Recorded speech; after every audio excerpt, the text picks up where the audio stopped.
आपने लगातार ये कहा है कि हम मैदान नहीं छोड़ेंगे, डरेंगे नहीं, आप सब लोग कमरबंद हो जाओ, हमें लड़ना है ऐसी ताकतों से। और फिर आप ये कह रहे हैं कि जब तक आपके नुमाइंदों को रिप्रेजेंटेशन नहीं मिलेगा असेंबली में, लोकसभा में, तो बुलडोजर चलना शुरू हो जाएंगे। तो ये भी एक तरह से आप खौफ पैदा करने की कोशिश कर रहे हैं। मैं राजनीति का एक स्टूडेंट हूँ, तालिब इल्म हूँ, मैं कोई आलिम दीन नहीं हूँ, मैं राजनीति का एक तालिब इल्म हूँ। और राजनीति मुझे बताती है, मेरा तजुर्बा मुझे बताता है कि ये अंधेरी रात, ये नफरत की अंधेरी रात बहुत लंबी रहने वाली है। और आप मुसलमानों से मैं आपके चैनल के जरिए अपील कर रहा हूं कि आप सरकारों को बदल नहीं पाएंगे इस माहौल में, मौजूदा माहौल में, नफरत के माहौल में। तो आप अपने वोटों से अपने नुमाइंदों को, अपनी लीडरशिप को बनाइए ना, ताकि कम से कम नाइंसाफी के खिलाफ कोई बोले, आपके बहते आंसुओं को कोई पोंछे।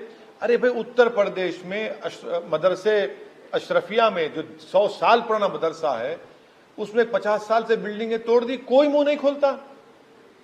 कानपुर में मदरसे को तोड़ दिया गया, कुरान करीम को मट्टी से मलबे से उठाया जा रहा, कोई नहीं बोलता। सिर्फ इफ्तार की खजूर की आप दावत में आकर खजूर खाते हैं, बोलते क्यों नहीं? वोट लेते वक्त आप मुसलमानों के हमदर्द हैं। तो मुसलमान आज अपने आप को ठगा महसूस कर रहा है उत्तर प्रदेश का, खास तौर से। एक मुसलमान एमएलए का पेट्रोल पंप तोड़ दिया गया, उनके नेता मुंह नहीं खोलते, ये बेबसी है। तो आपकी अपील क्यों नहीं काम आई सर यूपी में? देखिए, अपील कामयाब हो या ना हो, सच्चाई को बयान करना मेरी जिम्मेदारी है। आज मुझे कामयाबी नहीं मिली, इंशाअल्लाह कल मिलेगी। और मुझे उम्मीद है कि मैं जो बात कह रहा हूं वो लोग उसको मान रहे हैं कि सच बोल रहा है। उन्होंने एक मौका दिया था अखिलेश को, मगर अब दोबारा नहीं देंगे, ये दोबारा गलती नहीं होगी इंशाअल्लाह। एक आखिरी सवाल, आपने कहा कि चुनाव के लिए आप तैयार हैं, बंगाल में भी आपने चुनाव लड़ा, अब आप कह रहे हैं कि बिहार के लोकसभा चुनाव में भी आप लड़ेंगे।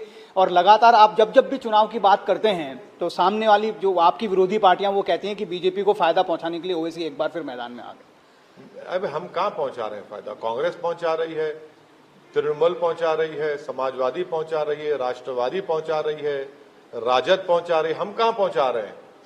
हमारी वजह से 300 एमपी बीजेपी के जीते, क्या बताइए? हम तो 3 लोकसभा की सीट लड़े। अरे ये इतने गुरूर अहंकार में डूबे हैं क्योंकि वो बीजेपी को नहीं हरा पा रहे हैं। और हम जो पैगाम मुसलमानों को दे रहे हैं कि आप सरकारों को नहीं बदल सकते, आप अपने नेता को बनाइए ताकि आपके लिए लड़े, आपकी आवाज उठाए। तो इनको लगता है कि नहीं, मुसलमान इनका गुलाम है। अरे भाई, तुम्हारा वोटर, तुम्हारी कास्ट का वोटर मोदी का भक्त बन चुका है, तो हम क्यों अपना नेता नहीं बनाएंगे? बहुत बहुत शुक्रिया।